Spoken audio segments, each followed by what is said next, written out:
இது பார்த்திங்கன்னா thread work தான் லீஃப் ஸ்டிச் பார்க்க போகிறோம். சாட்டின்லேயே நான் ஃபுல்லாக பார்த்திங்கன்னா செயின் ஸ்டிச் அந்த லீஃப் அவுட்லைன் எல்லாம் போட்டுக்கிட்டேன். அதுக்கப்புறம் ஒன் சைடு வேறு கலர் த்ரெட்டு கொடுத்துருக்கேன், ஒன் சைடு வேறு கலர் த்ரெட் கொடுத்துருக்கேன். டபுள் சைடாக இருக்கிற மாதிரி, அதாவது சாரீ கலர் ஒன்று, ப்ளவுஸ் கலர் ஒன்று, இந்த மாதிரி கொடுத்துக்கலாம், நல்லாயிருக்கும். சேம் சாட்டின் ஸ்டிச் தான் நான் போடுறேன். நீங்கள் வந்து எதுவும் கன்ஃபியூஸ் ஆகிக்க வேணாம். உங்களுக்கு ஆல்ரெடி நான் சாட்டின் ஸ்டிச்சஸ் எடுத்திருப்பேன். அதை போட்டு ப்ராப்பராக பார்த்துட்டு அதுக்கப்புறம் இதில் நீட்டாக ஒர்க் பண்ணுங்கள். இல்லைன்னா உங்களுக்கு அந்த சிக்காக விழுகிற மாதிரி, இல்லைன்னா அந்த மாதிரி நிறையா ஒரு ப்ராப்ளம் வரும். இதுக்கு நான் எப்பயுமே சொல்கிறது தான், த்ரெட் ஒர்க் பொறுத்தளவுக்கு நம்ம அந்த சில்க் த்ரெட்டை ரொம்ப ஸ்மூத்தாக ஹேண்டில் பண்ணால் தான் அந்த சைனிங்கோடு நமக்கு இருக்கும். இல்லைன்னா மேலே பார்த்திங்கன்னா பிசுறு பிசுறாக தெரிகிற மாதிரி இருக்கும்.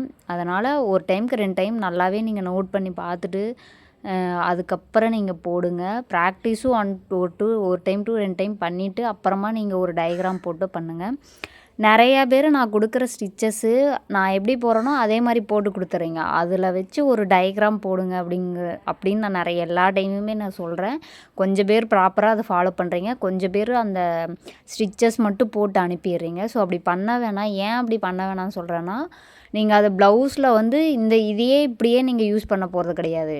அது ஏதாவது ஒரு லீஃப்லையோ இல்லை ஏதாவது ஒரு மோட்டிஃபில் தான் நீங்கள் அதை யூஸ் பண்ண போகிறீங்க. அதனால் இப்போ இருந்தே அந்த ப்ராக்டிஸ் வந்தால் தான் அந்த டைம் வந்து உங்களுக்கு வந்து ஒரு கன்ஃபியூஷன் வராமல் நீட்டாக ப்ரொஃபஷ்னலாக இருக்கிற மாதிரி இருக்கும். இல்லைன்னா கசன்னு இருக்கிற மாதிரி இருக்கும். ஸோ அதனால் நீங்கள் அதை ப்ராப்பராக நீங்கள் ஃபாலோ பண்ணிங்கனாவே உங்களுக்கு நீட்டாக வர மாதிரி வந்துடும். இன்னொன்று என்னென்னா, நான் செகண்ட் பேஜ் அப்டேட் நேற்று வந்து வீடியோஸை போட்டிருப்பேன். நீங்கள் பார்த்துருக்கீங்க. நம்ம தமிழக வெற்றி கழகம் சார்பாக மகளிருக்காக இது பண்ணிக்கிட்டு இருக்கோன்னு நிறையா பேர் செகண்ட் பேட்சுக்கு நான் வரேன், எனக்கு இன்ட்ரெஸ்ட் இருக்குன்னு நிறையா பேர் கமெண்ட் பண்ணியிருக்கீங்க. இங்கே குரூப்லேயுமே வந்து மெசேஜ் பண்ணியிருக்காங்க. ஸோ ரொம்ப சந்தோஷம். இந்தளவுக்கு எனக்கு சப்போர்ட் கிடைக்கும்னு நான் எதிர்பார்க்கல. அந்தளவுக்கு சப்போர்ட் கிடைச்சிட்ருக்கு.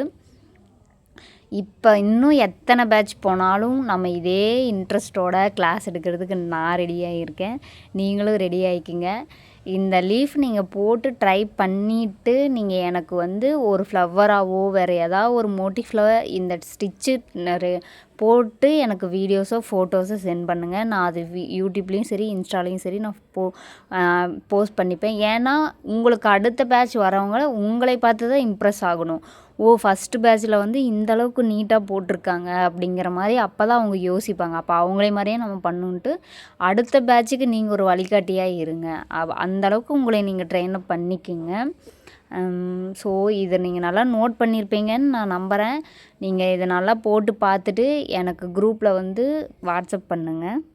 ஃபைனல் லுக் இப்படி தான் இருக்கும். அந்த ஒரு எம்டியாக இருக்கிற இடத்துல அந்த ஒரு சுகர் பீடு ஒரு 4-5 பீடு வச்சு அந்த லைன் ஃபார்ம் பண்ணிங்கன்னா உங்களுக்கு லீஃப் மாதிரியே கிடைக்கும். ஸோ நீங்களும் ட்ரை பண்ணிவிட்டு எனக்கு வாட்ஸ்அப் குரூப்பில் சென்ட் பண்ணுங்கள். தேங்க்ஸ் ஃபார் வாட்சிங்.